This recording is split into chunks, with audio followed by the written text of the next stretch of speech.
Hello. Again, really? And welcome back to Let's Play You Don't Know Jack. My name is WW Dadman, but you already know that. Let's get back in.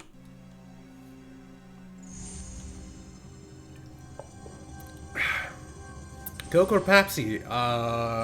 Coke.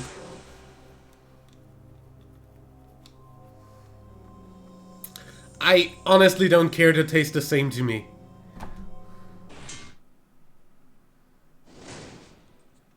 Hello, ready to ride? All right then. How many of you are there? Just me. Oh, so there's only one of you. That's fine. There's only one of me too. Is this your first time riding? Nope. Excellent. It's always great to play with experienced professionals. Are you now, or have you ever been, a member of the Communist Party? No. Yes, thank you. If you feel like buzzing, use the letter B. What the fuck? See you at the bottom. Floor? What? Is that floor 35? It's time for the show where high culture and pop culture collide. This episode of You Don't Know Jack, The Ride is sponsored by your local chapter of God-fearing, red-blooded, patriotic, coffee-hating militias of America.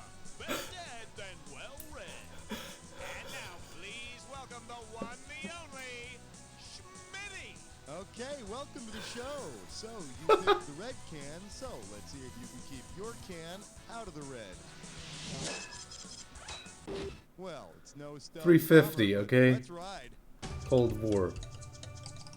Hit that buzzer and grab the highest value. Coming at you. Left out in the Cold War.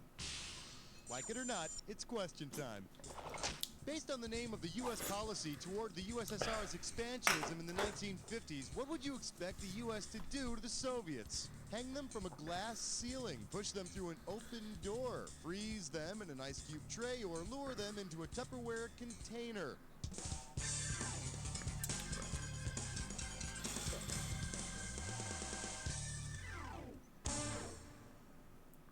Should have picked this one. The U.S. plan to limit Soviet influence back in the 50s was called containment. General, Plan A didn't work. Damn, bring on Plan B, depleted Ziploc baggies. All right, buzz in and get your money's worth. This one's called the Common Cold War.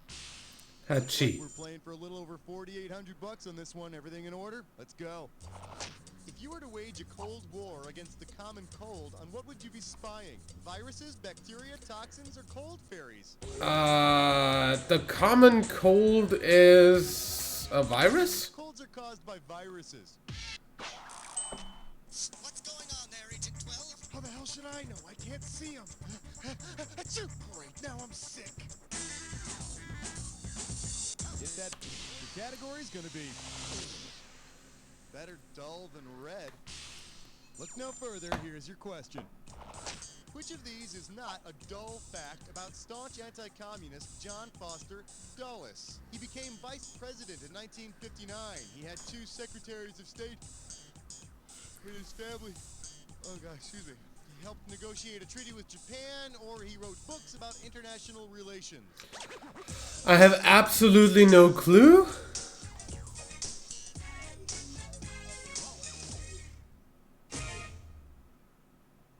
Here's the one you didn't pick. He never became a vice president. In 1959, he died. I didn't know such thing.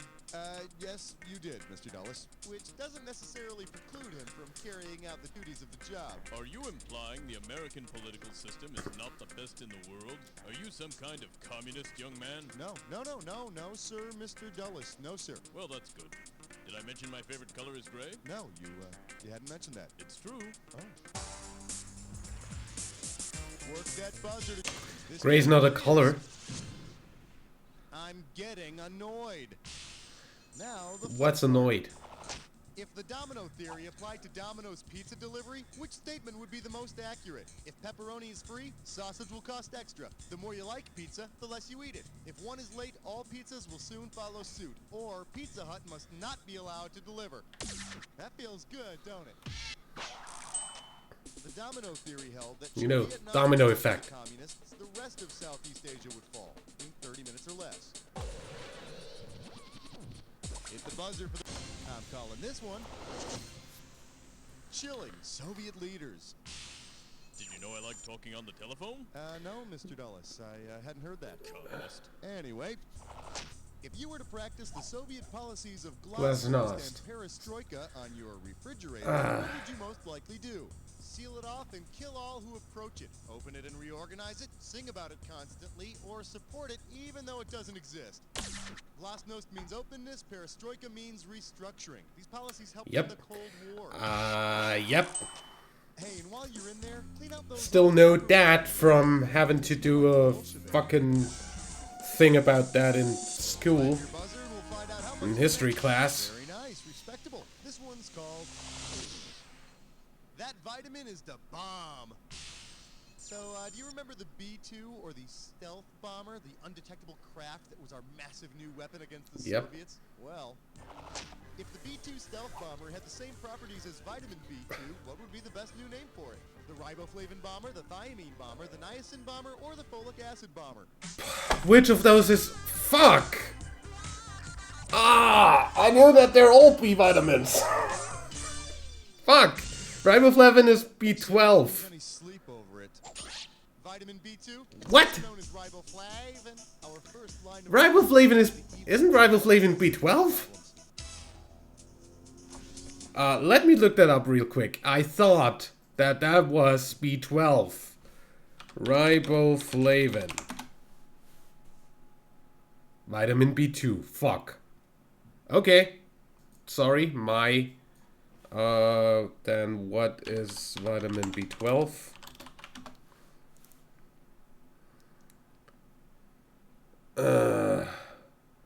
Oh, cobalamin. Okay.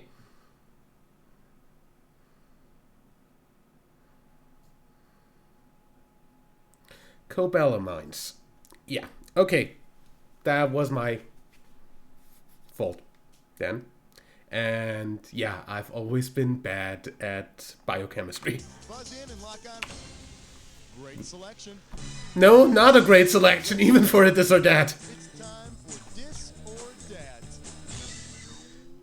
Barely worth my time. This category is the Great Space Coaster Race. Now, I'm going to read off 7 space firsts, right? And for each event, I want you to tell me if it's an American first or a Soviet first. That should be easy. Cash in for each one. All but the moon landing was a Soviet first. You get wrong or don't get to. You got to get all 7 of them in 30 The docking was American first as well. satellite to orbit the Earth. Soviets? First dog in space. Soviets? First man to orbit. Soviets? First woman to orbit. Soviets? First man to walk in. Soviets? First probe to reach another planet. Soviets. First manned spacecraft to land in the... Americans. Woo! Yeah, you rock. 7 out of 7. Woo! Here's your current score. Feel good about that? Let's keep going. Here's a little something I call... If trees organized a forest, would anybody hear? Here's the question.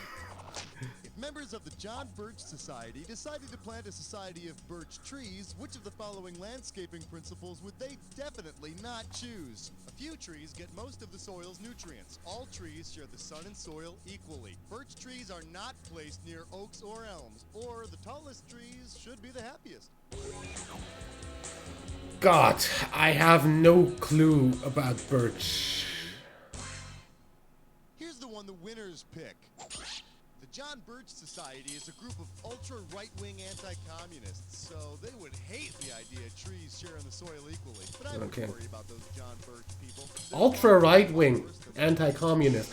Ultra right wing is National Socialism. That's ultra right wing. Up next,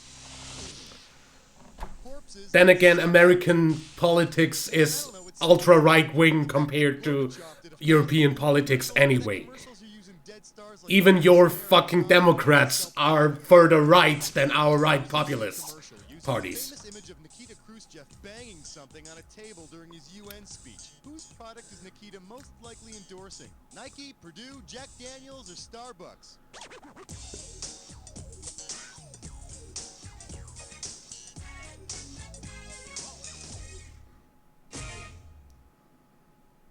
For the curious, here's the right answer. Back in 1960, Khrushchev got all bent out of shape in front of the UN, and he started banging his shoe on a table. It was great. We will bury you with these very cool and comfortable shoes. Really? Hit that buzzer. Really? One of those again.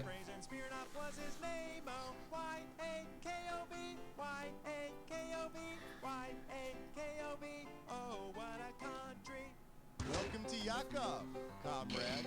Remember to hit your buzzer when the first letter of the answer lights up. That's how you win the cash. If you get all 5 letters, you win the bonus. Let's do it. U.S. Press during Cuban Missile Crisis. Wake up. What letter does the answer start with? No idea. Kennedy. Show us Okay. Block Hugo Maker.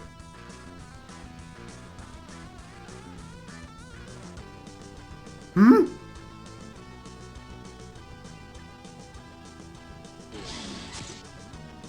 Brezhnev, blank Chernenko.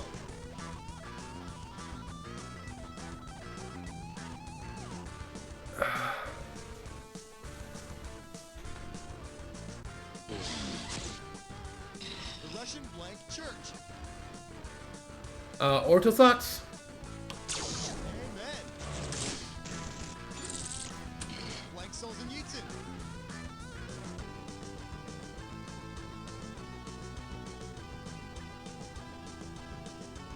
No idea. First Soviet manned spacecraft. Fuck. What was the thing called? Vostok. Blank Nabokov wrote Lolita. Nabokov.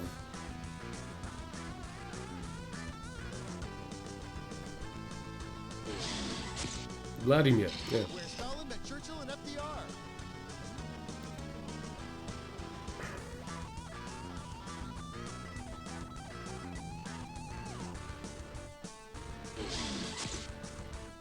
Supposed JFK assassin lived in USSR.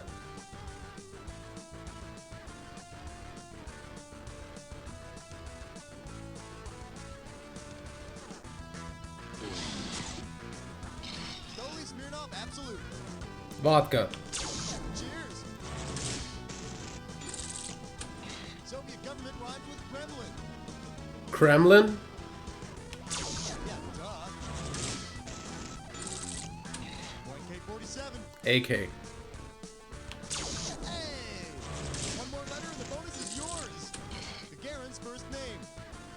Yuri? Yuri Right. That's the one. Yakov. That belongs to you. Check out your score there, make sure everything's in order, and we're moving on. Buzz. This one's called Rockin' Over Russia. Ready or not, here it comes. Based on the class of spy plane he flew, what band would you have expected Francis Gary Powers to be listening to on his infamous mission over the Soviet Union? The Eagles, U2, the B-52s, or Led Zeppelin? I have no fucking clue. Let me show you what I would have picked. In 1960, the Soviet Union captured U.S. spy Francis Gary Powers after shooting down his, drumroll please, U-2 spy plane. And the worst part was that the U.S. government still didn't find what they were looking for. Work that coming at ya. Our new ambassador to the UN, Bozo. I don't like clowns. They scare me. I think I'll leave. Oh, well, if you feel you have to. I'll see you, Mr. Dulles. How Okay, so... frickin' topical Clown and want your today. clown name to reflect your interest in treaty organizations the U.S. has been involved with, which of these should you not pick? ATO, NATO, CETO, or CENTO?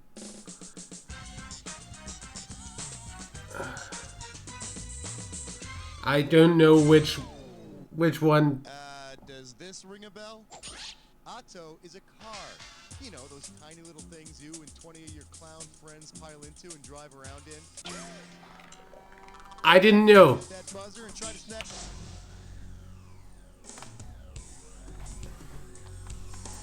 Fucking acronyms, by the way. Let's see if this clue cuts it for you. Yet another job for my fancy pants army knife. Which, of course, I keep in my fancy pants. Where else? Scissors?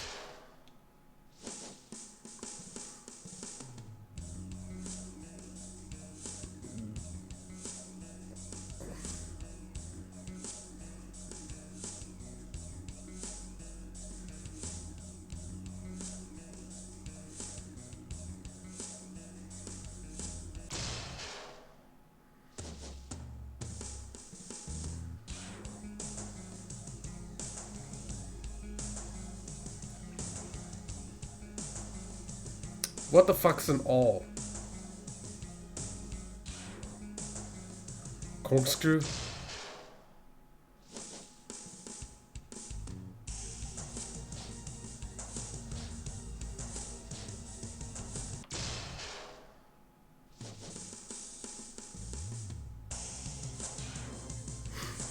Magnifying glass.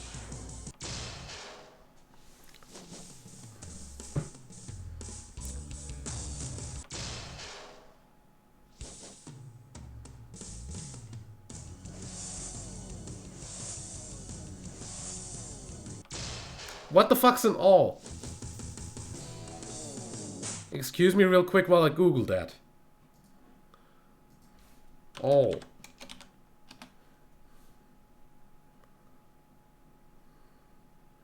What's that in German?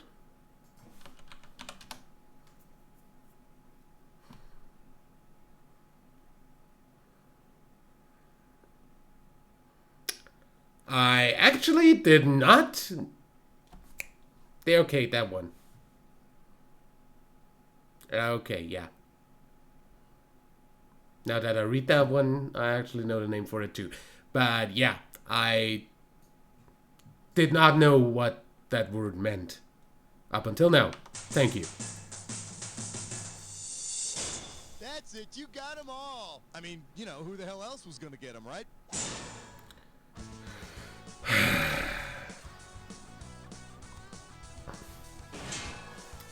Okay. I don't know how we're gonna afford Dad's funeral and serve finger sandwiches afterwards. We were able to pay for the casket and the headstone, but now I can't afford to make a casserole for after the services. Sound familiar? Afraid one day you'll be stuck serving cheese and crackers to a room of hungry mourners? Well, we understand your pain and embarrassment, and we're here to help. We're Azrael and Sons Funeral Homes and Pizza Parlors. I mean, let's face it, when someone dies, the rest of us eat. And at Azrael and Sons, we're here to put all your mourning and munching worries to rest. Our funeral directors have 30 years of experience in funeral arrangement, and our pizza chefs have won over 200 taste test competitions. You get the room, the casket, our 30 years of experience, and your choice of deep dish or thin crust, all for one low price. So remember, in your time of sorrow and hunger, Azrael and Sons Funeral Homes and Pizza Parlors. Azrael and Sons, you kill 'em, we'll feed 'em. The sad part is that would actually be a good business idea. In any way, I will see you in the next episode. Till then, leave a like if you enjoyed, subscribe for more, and my name is WW Dadman. Bye.